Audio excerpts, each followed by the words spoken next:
van sang ni ka liawa na bong na chu ka het ko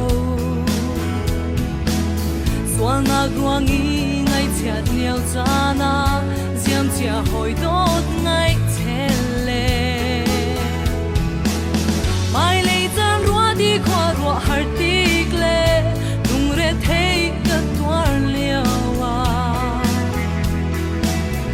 oi pa nang ma le nai chin chin hi ka du big mi a si ni fa tin boy pa nang nai chin ka du ni fa tin boy pa nang nai chin hi ni fa tin boy pa nang nai chin ka du ni fa tin boy pa nang nai chin chin ka du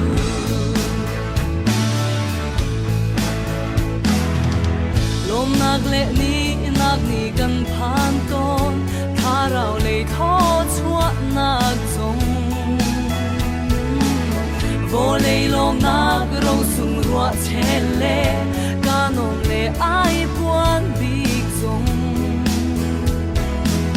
na khal mi lung lom nag pian si se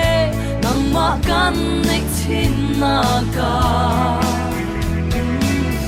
ai ngom le kan lom niao chan song nga nang ma nai chin ka du ni fa tin boy pa nang nai chin ka du ni fa tin boy pa nang nai chin hi ni fa tin boy pa nang nai chin ka du ni fa tin boy pa nang nai chin chin ka du